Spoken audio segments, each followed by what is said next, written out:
Hi there, Steve here. This video is 100 tips and tricks for using Ludi. It's going to be quite information dense, and I'm going to go quite quick. I hope you enjoy it. I hope you find it useful. Starting with gestures and fun stuff. If there's anything I want you to get out of this video, it's the tab to ping function. So when you want to point at something in Ludi, and you have a bunch of people on your board, instead of just waving your mouse around, if you just hover over the icon you want to point at and hit tab on the keyboard, it drops an arrow. And if you hold tab, it draws an area. When you're off the screen, other users will see the arrows and they can click on them and it will move them to the area that you're pointing at. This is really useful for collaborating when you've got multiple people on a board and you start hitting tab in other applications eventually because it's that useful. Similarly, if you press 2 on the keyboard or you go down to the gestures menu, you've got the vanishing pen, which allows you to draw more specific stuff, like organic stuff on the board. It'll stay for a short amount of time and then it'll fade out. If you click again, it'll come back, but essentially it's a way of temporarily pointing, kind of like a laser pointer, and drawing around stuff. In the similar vein, if you press 3 on your keyboard, you get the confetti tool, everyone's favorite tool. Just blow off a little confetti, celebrate something someone said. You can hit that quickly with the number 3, or it's down here in the gestures menu. Another quick useful thing that not everyone knows is in Ludi, you can double click to create a sticky note. You don't have to have anything selected. It will always use the last color you got from the menu. And when you're like quickly generating ideas, it's usually a lot quicker just to double click rather than going to the drawer, pulling a sticky out. If you go over to your name on the right or your icon, you can wear a hat. You can also press Shift B on the keyboard. Sorry, Shift H on the keyboard, and it'll put a random hat on. And if you go out to the gestures menu, you can actually throw your hat across the board, which isn't really useful other than just being fun. And then jukebox. Last thing in the fun stuff bit, if you go into the jukebox menu, click the back arrow, scroll down, you'll find some credits, but you'll also find a little Snake game, which is our homage to the Nokia 3310 version of Snake, which was the best version. Feel free to play that to your heart's content. Okay, sharing and personalization. So you can share a board with anyone via a link. Most people know that. If you open the board up, this not only lets people join the board without being approved, but it also makes the board open to anyone. So if you want to share the board with someone publicly or who's not in your account, you can do that and it will give you a read-only view. In addition, you can invite people by email. If they are not a member, it'll allow you to either invite them as a member or a guest, depending on your plan setup. This is also a really useful way of getting someone to a board. It will auto create them an account or create them a temporary account so they don't have to register. So it's a really fast way if you've got someone externally you want to get in, use this function.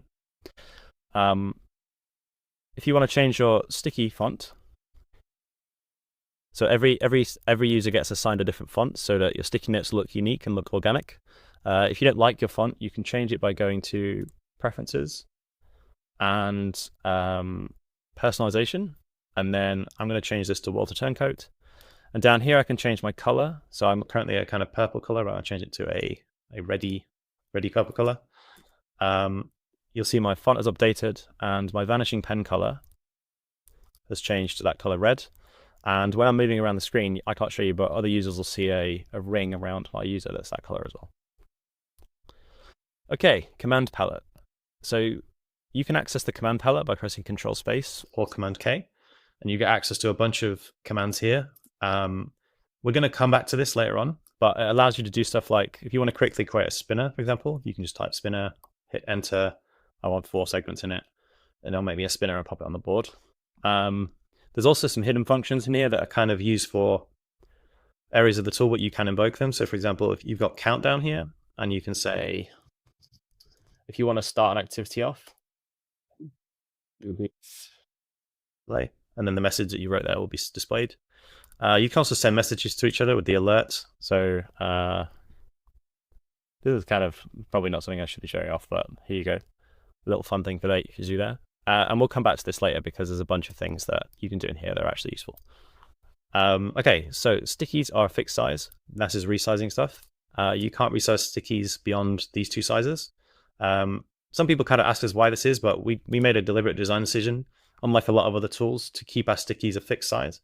And that's because it creates an anchor for you to understand how big to create a box. So if you're laying out a workshop and your stickies can be any arbitrary size, you can end up with situations where you create the work shelf to like the wrong size ratio.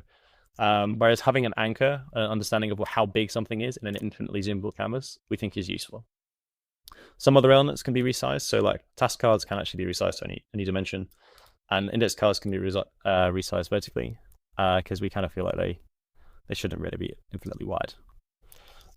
Shapes and things like that can obviously be resized. There's some useful functions you should know when you're resizing. So if you take this shape and you hold Alt, it will, if I just turn Alt on and off, you'll see what it does. It makes it mirror the resize in both directions. And if you hold Shift, it will fix the aspect ratio so that the box always stays the same aspect ratio. And you can actually combine those together to keep your box mirrored and the same aspect ratio. Going back to the command menu, there's a bunch of commands in here that you can use. So if you hit Control Space and go resize, size, you can set your size, or you can set width if it's easier, width. And we can either maybe say these are 50% and that'll half their size, or we can say set them to 300 and it'll set them to 300. And that works with any amount selected. You've also got size functions which do the same, and you've got the width one, and then you've also got a set to parent. So if I make this big and bring this to the front, and then say fit to width, it will essentially move this to the edges of the container. And then you can do shrink, say 10, and it will shrink that item by 10 units. That's useful sometimes if you want to create like these kind of boxes in boxes layouts. And they're available in the command menu. Okay, moving on to moving things. If you select an object and you hit the arrows on the keyboard, it will move the selection by default 10 units. If you hold Shift, it will jump by 100 units. If you hold Control, it will jump by 1 unit. So that's kind of precise movement. This is for moving things quickly. And then you've also got Control Shift arrow, which will move by the bounding box. So you can see the bounding box here, the height. I put my mouse cursor there. You can see how much that's moving by. If I go in this direction, also by that amount. If you want to clone something quickly, you can click on the elements, and press Alt on the keyboard and then a direction, and that will take copies of those elements in the direction that you are going in. So I'm just going to do those, and it will obviously clone any like objects inside it as well. So if I did it with this whole zone, that would actually work. And then you can also hold Alt on the keyboard and drag, and this will create copies as well. Doesn't matter what the object is. Okay. Selecting and aligning. So when you're writing in a sticky note, you can press the tab key. So like, I don't know, hello, tab will create a new sticky note to the right, and I can write something else in there, and then I can press tab again, and I can keep doing that. When I have my caret inside a sticky note or any other object that's like a card or anything, and I press the arrow keys, if there's nothing in the element, if there is some text in there, obviously it'll move around like that. But if it's empty, it actually allows you to move it with the same rules as before. So holding Shift jumps it. Otherwise, it defaults by 10. And the reason that's useful is because you can shunt that to the right a little bit, write another thing, and then hit Tab. And the Tab function will remember the gap. And it allows you to create kind of matrix-like layout, things like this. Same kind of function, but going down. If you press Control Enter, it does the same thing. And then if you move it to the right a little bit and do it again, it will actually remember the vector that it was created on. So you can create these kind of weird angles. Most of the time you want to just go down or left or right. But that's a really useful function if you want to write a load of stuff really quickly. You don't have to kind of get a tool, double click, etc. You just press tab. Right, let me just make a load of stuff. So selecting things, obviously you can select by using the Shift key to do a multi-selection. But another thing you can do is if you hold Shift and double click on an element, it will select all of the other elements of that type inside the container that it's in. So this selects these ones. If I triple click, it'll select everything of that type on the screen. You can also do this by going select others on the keyboard. That defaults to the triple click version. But that's kind of useful for if you want to just quickly double click and get stuff. It's easier than doing this. And it also only selects that type. So if you've got like a bunch of tokens in here, for example, and you did this, that would select the token, whereas double clicking with Shift will just select that object type. Something else you can do is if you have a whole bunch of things that you want to kind of sort and sort manually. Let's say I wanted to pick all the things with a number in here. If I wanted to select them, obviously I'd get everything and then have to shift and unselect. What you can do is pick one of them up and then right click as you move the mouse over another item, and that will add to the selection. This is called collecting, and you can collect things up, and then you can use, for example, the sort function here, or you could use the alignment functions, like align to columns, which will put it into a column. I'll show you this later on, but that's a really useful way of just being able to like, pick stuff up, or you can pop them into a topic and like organize things that way. This is kind of an unusual function. Not many tools have this, but it is really useful. Oops, I should have deleted all those and they bring them back. So let's say I have collected a load of these up. One thing I can do as well is use the flow layout. So if I hit U on the keyboard, or I go down to the flow layout button, I'm just going to hit U. It brings this flow layout configuration up. Your selection net turns into a green box. If I hold Alt and just make it a little bigger, you can kind of see what this is doing. It's going to lay out these items in a flow configuration, left to right, because it's column mode. Row mode. Or if I said it's column, it's going to go down. And then I can choose whether they're centered. I can choose whether they're aligned or justified like this. So most of the time you probably want to just do rows or columns. But this is useful if you've got like a load of stuff you want to sort into a particular shape, like into a zone. If you just tap U on the keyboard and it'll arrange it. You can also increase the gap size. You have to increase that as well. And you can sort as well. I'll also show you sorting later. I haven't actually got anything to sort here. The sort function works there. I need them again, sorry. All right. Further alignment functions. If you go to arrange, you've got a whole bunch here that are kind of common to design tools, but align left will stick everything onto the left axis. And then align Y will align everything. Align left will align to the left side. Align Y will align to the Y axis. These are a little bit weird to use sometimes, so we've added these extra functions here, align columns. And what this will do is it will, if you've got a bunch of stuff like this that's kind of in column layout, but not really, the tool will scan down. I'm just going to use the vanishing pen here. It'll create scan lines connecting elements that are overlapping vertically with their central position over the bounding blocks.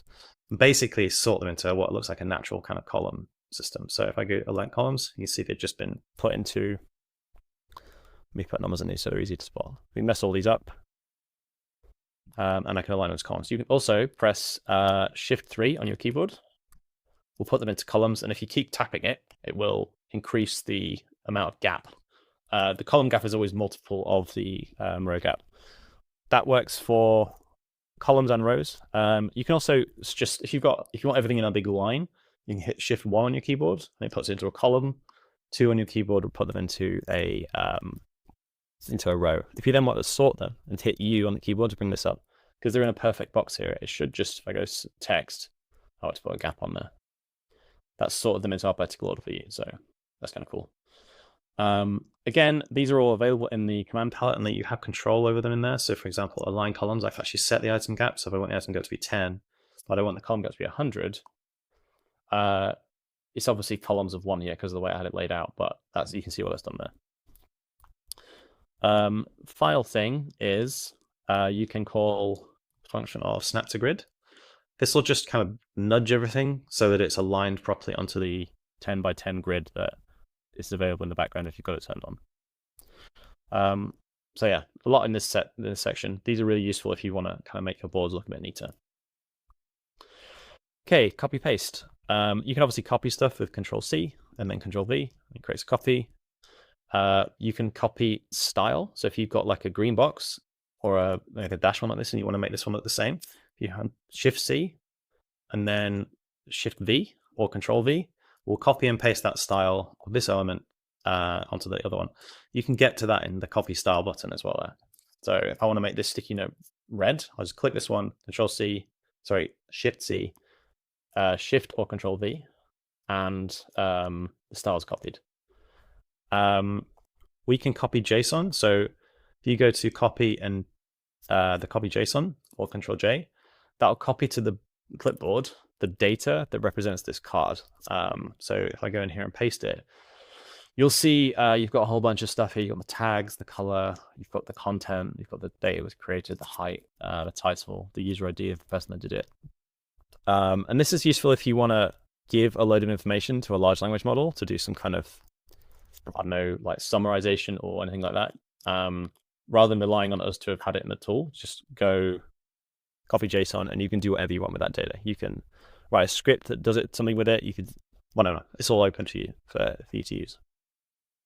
Further copy functions, we've got copy link to view. So if you right click on the keyboard, right click on the mouse on the back end, on the backboard with no selection, you got copy link to view here, and that will create a link that basically links to this exact spot on the board when you come back to it.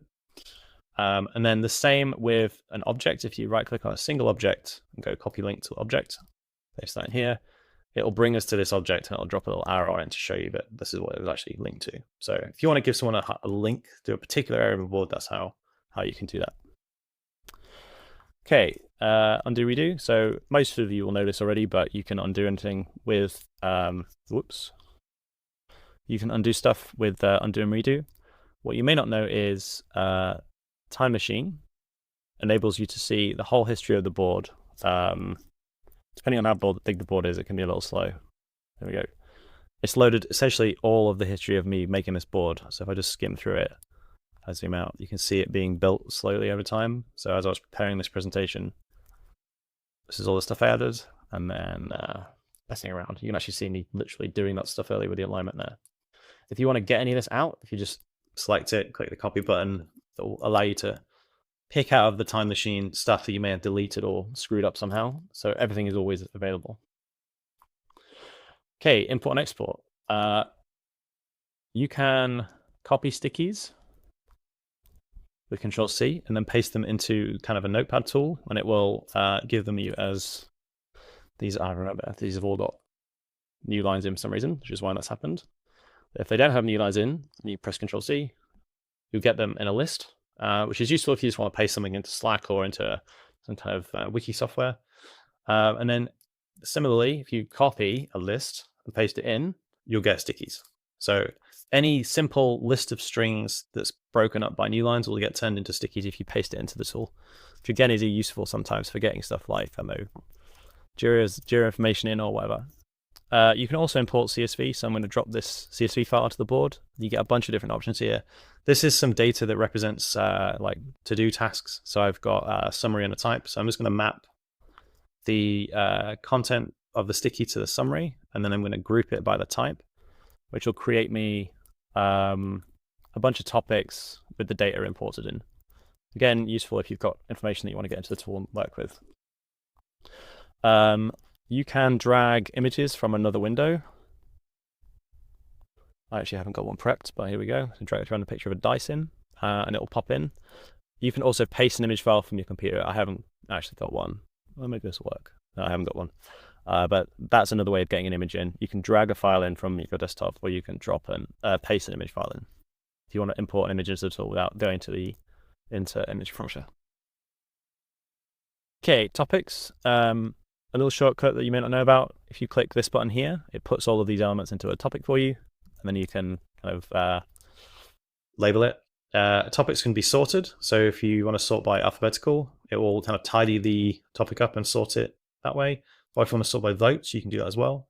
If you click it again, it will sort in the opposite order. So you can kind of sort descending or ascending. So these have got votes on, obviously, and they're sorted that way. And another function that's available or will be available very shortly is the AI sort. So if you select a bunch of things and go sort into topics, you'll get a bunch of topics that are like, this is obviously a very simple example, but it will group them based on what the large language model thinks is an appropriate subject for that. So these are all food types, these are all transportation types. Moving on to symbols. So symbols are kind of, most content objects in Ludi are like, they don't snap to the grid and they don't get locked when you lock layout mode, or when you lock layout. They also come to the front by default. Symbols are a way of converting images and things like that into layout objects. And this is useful for scenarios where you want to kind of give a a piece of apparatus to your team when you're running a workshop that's kind of like free form, and like maybe you want to create like voting tokens, or you want to create something custom that's useful for your workshop. So for example, we've got a Thanksgiving template where you've got slices of pie and you can give the pie to a person as a way of kudos at the end of a meeting, and that's implemented using tokens. So this is a token here. It's a fish that I just grabbed off Pixabay, and you can tell it's a token because when you hover over it, it gives you a outline showing you that it's clickable and selectable. You can create tokens from images, even GIFs, by right-clicking on them, going convert to symbol. So if I said token, I meant symbol. So this is a symbol now. This is an image currently. It's resizable. But if I right-click and go convert to symbol, it becomes a symbol that is sort of like auto comes to the front and isn't lockable. You can't resize it, so it's kind of it's now a kind of a custom token basically. You can create symbols out of icons as well. So if I go onto the icon thing, let's just take this one, right click, convert to symbol, that becomes a kind of like a token. And you can also, if you want to just make ones that, maybe you want to make some that, I don't know, we want to do like no and yes. Maybe you want a whole bunch of these. You could convert them to symbols, and these shapes are now symbols as well. So if you want to give people a bunch of ways of like voting on something, like no and yes is a bit weird example, I guess, but yeah, that's how you create symbols. They're pretty useful if you're doing kind of complicated workshops. You'll be seeing more of them, I think, as we build out templates. They're a bit more interesting. Images and stickies. So kind of our main feature is, or like not super dominant feature is, if you drag a token on, so you can drag your face up here, or you can, I have a lot of team people in this project. Let's get some emotes. So this one, the Thea one, let's take Jamie as well. If you have an empty sticky note and you drop a token into it, the token contents will go into the sticky. So that works for those. I'll undo those. If you drop an image into an empty sticky, the image goes into the sticky as well. Or a GIF, so you can kind of make a Rickroll sticky if you want. That's kind of all I've got to say about that. It's just something you can do. It's useful sometimes if you want to do like, I don't know, storyboarding, and you want the storyboard items to not be kind of really big. Just drop the images into stickies and they become selectable. Or if you've got kind of some kind of layout where you want to put people's names at the top, you could just grab their token and pop them into a sticky note. It creates a kind of slightly bigger picture of them that's really easy to make. Okay, so voter. You can access the voter from the gadgets drawer here. I'm just going to show you a few things that are useful. First of all, voters are anonymous, so if you haven't seen this element before, you can kind of vote on whatever you put in here. If this video is good, and I should have selected yes. Click play a sound effect, and it'll show you the vote results. When users make a vote, their cursor is hidden, so you can't actually see who's voting on what. So it is kind of anonymous vote. Voters have a bunch of presets, so you can set them to your team members. You can set them to t-shirt sizes, for example. It'll change up here. If you want to modify these, like I want to make this one like black for some reason, I can. Another thing you can do is, I'm just going to make a empty voter using command power. So voter.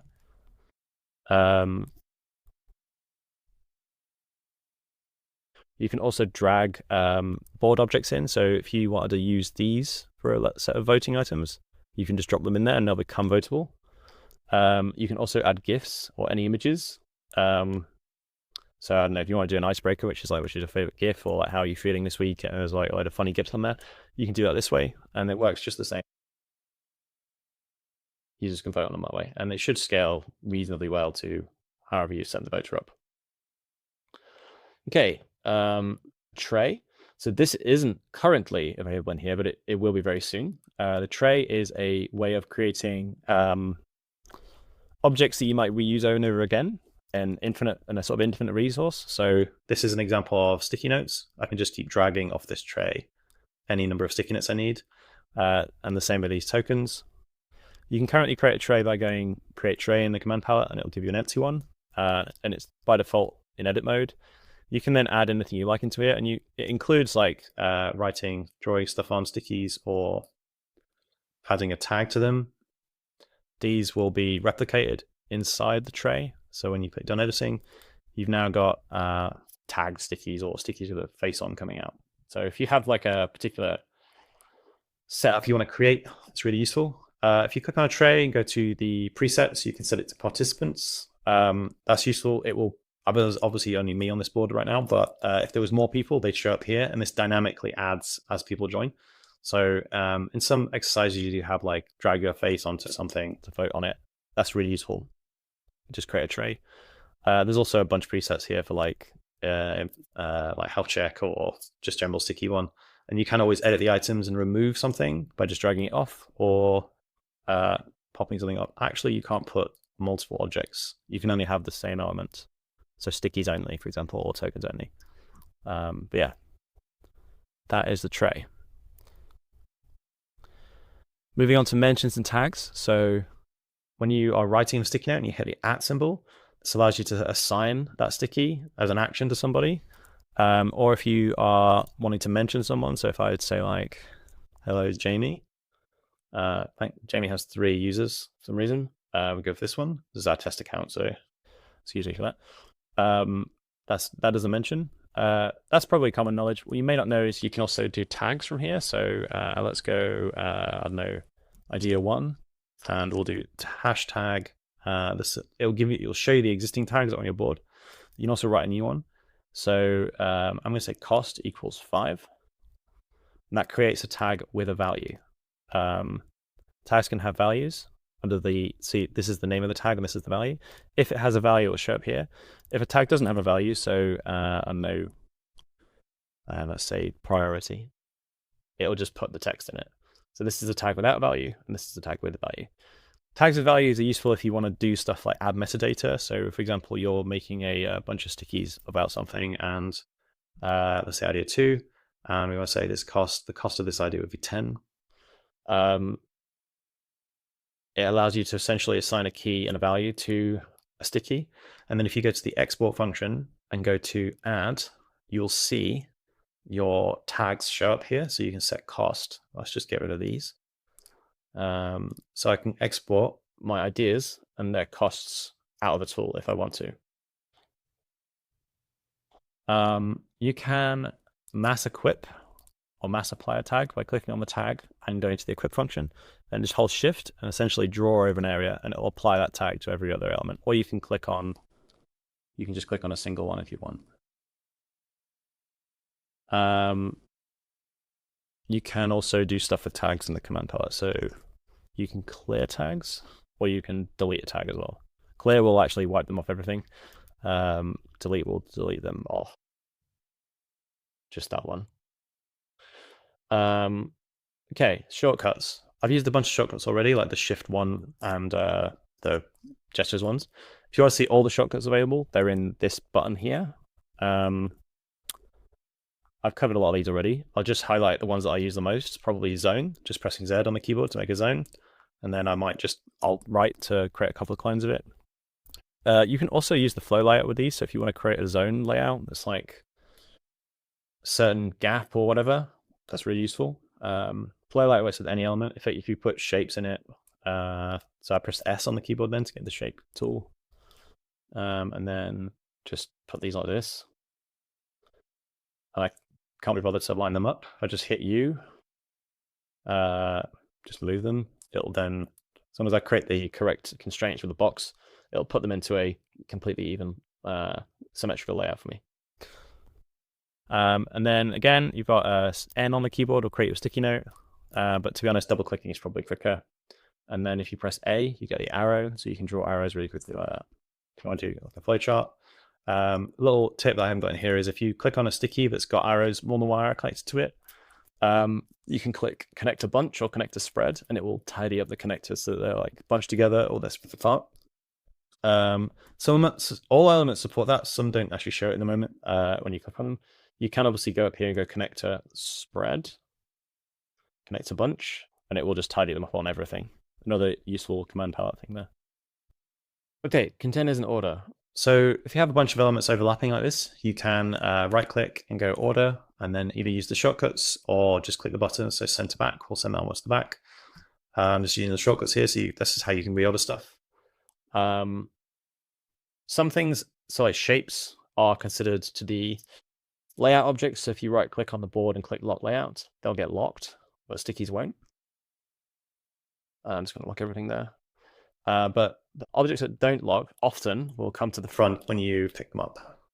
Again, this is something we do kind of different to other tools. A lot of other tools kind of allow you to, or require you to manually order stuff. But for us, it feels like, why would you ever want these things not to just be at the front when you pick them up? Like, so that's why they do that.